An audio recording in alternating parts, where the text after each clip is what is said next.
Boredom is good for you, and without it you become empty, anxious, and meaningless. We've been conditioned to think the opposite, that boredom is somehow the enemy.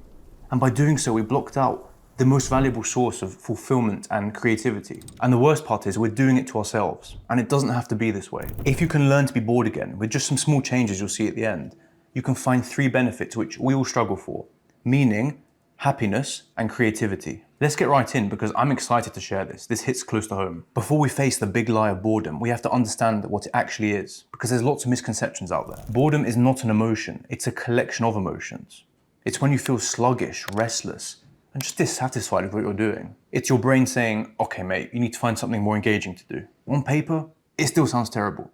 So we have to look to neuroscience to help us find the benefits. When we're bored and our mind has no cognitive load to keep it busy, it switches to something called the default mode network. This is a system of regions and connections in the brain that is most active during wakeful rest, which is when we're awake, but we're not occupied with any external thing. It's therefore most fired up during moments of deep inward reflection, times when you're daydreaming or reminiscing the past or contemplating the future. These thoughts get emotional. They can be peaceful and nostalgic, but equally they can be bitter and maybe even scary. You might regret the past. You might start to worry about the future. And you might think about these big questions of life, like, why am I here? What's the point of it all? What am I doing? These questions of meaning and purpose are terrifying, but if you want an answer, then you have to face them head on. And boredom gives you the chance to do that. It's how we understand who we are and what we're doing. And without these reflections, we cannot discover our values or our grand goal. And there's nothing to anchor us to the world. There's nothing to give purpose to our actions. I struggled a lot with this. And I'd always used to say, it made me feel like a twig in a river. Aimless, being pulled along by the current, alive but not living. And I suspect that that's pretty common. Like, how many of us struggle with meaning? How many of us feel like we're just working a bullshit job to consume bullshit things before eventually dying? Like we're just passing time until then. Okay, maybe it's not that bleak, but without a sense of meaning to ground us, it's not far from the truth. And we can easily end up wasting our life on things that don't really mean much to us at all. Boredom leads to contemplation, and contemplation reveals meaning. So if you don't want to feel lost and depressed, you have to make room for those moments. For the times we definitely aren't contemplating, like as we browse online, we should at least do it properly. And I'm happy to say that Proton VPN is partnering with me for this video. The internet is wild, sometimes dangerous, and Proton VPN grants you privacy in that mess. You can rapidly connect to thousands of servers in over 110 countries, and strictly no logs of your activity are kept. Above all, I respect how transparent they are. All of their code is open source, and independent groups are free to check their claims of security. I find it off-putting to see targeted ads everywhere. It feels like I'm being played.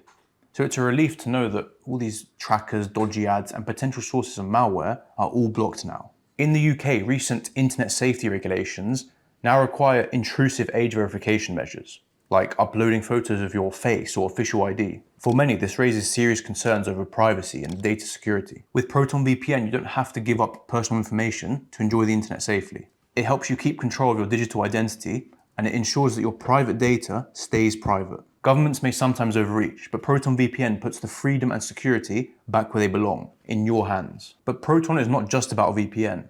They also have an encrypted email, a drive, and one of my favorites, Proton Pass. Proton Pass stores and encrypts all of your passwords, but it keeps them handy, so you're not doing gymnastics to find your login details. There's passkeys, 2-factor authentication, and even this cool alias system, which lets you sign up for things without exposing your actual email. It's a password manager done right. And the best part, it has an amazing free version. To enjoy Proton VPN and Proton Pass for yourself, check the link in the description.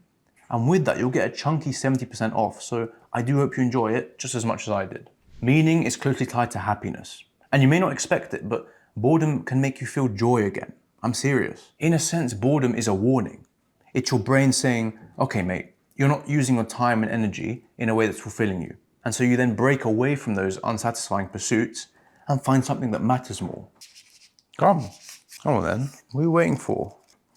Where were we? With boredom, we have little to no reason to explore through hobbies or careers. And we may have never found the one that clicked with us and became our passion. Boredom also inspires us to seek novelty. We're human. Adventure and exploration are in our blood. And unlike a cat who does piss all their entire life, we feel horrible in stagnation.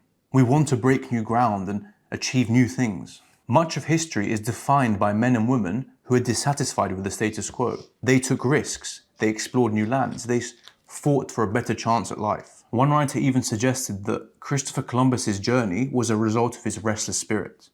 And if he lived in the modern age, his adventure might have ended with a prescription to Prozac or some other drug. It makes you wonder, how many Columbuses are out there? People with great potential who were never able to realize it because they blocked out every chance of boredom. And instead they paralyzed themselves with all this mindless consumption. And speaking of, boredom is fantastic for not going insane. In this age of information, we are battered by content all the damn time. Our focus is divided into a million little threads, and every 30 seconds there's some bullshit to distract us. It never ends. Your brain isn't built for that. It's exhausting. And it's probably why we feel numb after scrolling. Like we've literally depleted our brain's energy. Can you not attack me? Go away. Please. I'm sorry. It's a chance to shut that noise up and feel peaceful. And if you're still wanting tips on how to do that, stay tuned, they'll be there at the end. Hey, get out of my chair. The final benefit of boredom is that it makes you more creative. When the default mode network kicks in, your mind wanders to places it normally doesn't go to.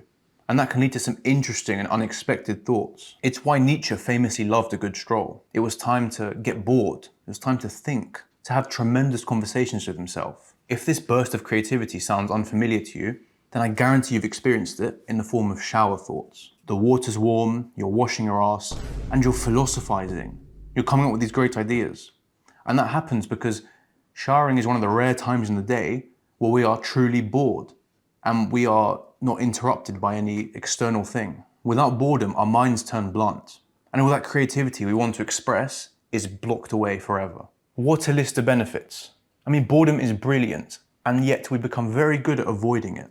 Boredom happens during moments of stillness, like a quiet Sunday morning, or a walk in town, or maybe you're waiting for the bus, or you're just working out in the gym. The problem is we have filled every single spare moment with content.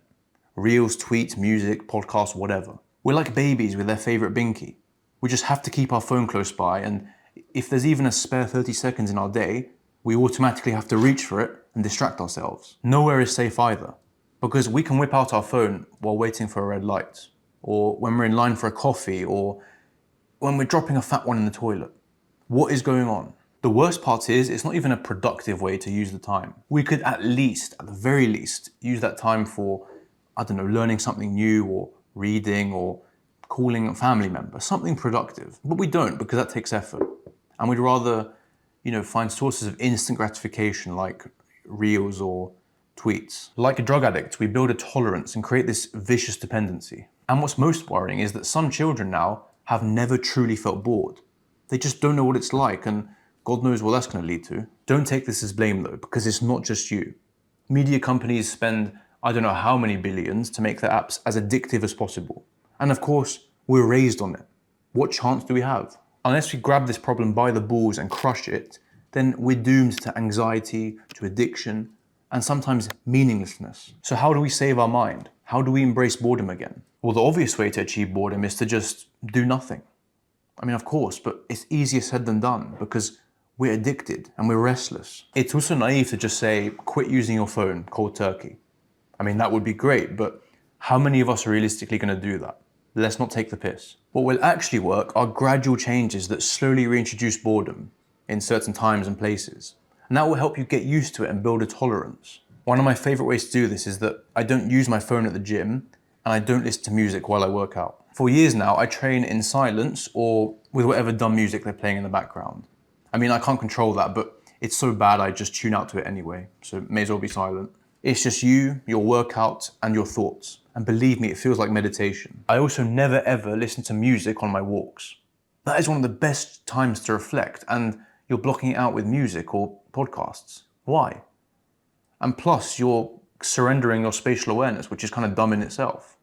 So, go on a walk without your AirPods. Enjoy, reflect, think about things. You can listen to music afterwards. The same is true when you're commuting. Put your phone away, turn the podcast off. You don't need this constant stream of input. And you can just, look out the window and be present. Something else I've been trying lately is that instead of having my morning coffee as I read or as I start work, I just drink it while doing nothing. It's nice to savor the silence for a bit and to Just stare out the window before all of that busyness hits you in the face. I also know that some people ban their phone in the morning and the evening. And that is a great piece of advice. I can't lie, I don't do it. I know I should, but I thought I should mention it. What I do like to do though is keep my phone far away from me as I work, so there's less temptation to pick it up. And I also like this app called Minimalist Phone, which essentially makes your phone less attractive to use. Now, this doesn't directly help you create boredom, that's true, but I have found that it helps me train my attention span, which then makes doing nothing much easier, and I can experience that boredom for much longer. Now look, I love a good YouTube video while I eat lunch. I'm a Zoomer, and I'm not gonna lie to you, but at least sometimes I do try and eat my lunch without my phone, without a book, without a magazine, with nothing. And of course that trains your focus, but it also helps you appreciate the food in front of you. And again, it's meditative. Your mind really takes you places.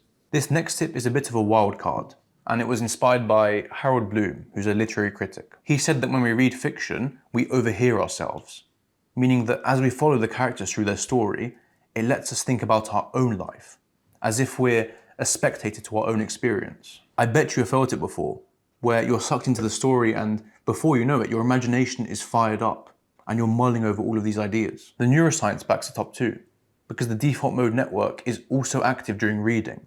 So it makes sense then that fiction helps us in a similar way that boredom would. And of course, it's also more fun, so that's a plus. And finally, I should just stress how good walking is. If you like this video, then I'll show some others on screen that I bet you'll also like. And as always, I want to hear your experience with this, because I feel like it's something deeply personal that cannot really be captured in words that easily. So if you share in the comments, maybe email me, I would love to hear it. And it'll be a great help to everyone else. And of course, I also have a newsletter you can subscribe to. That will be linked down below. And thank you so much for watching. I appreciate it.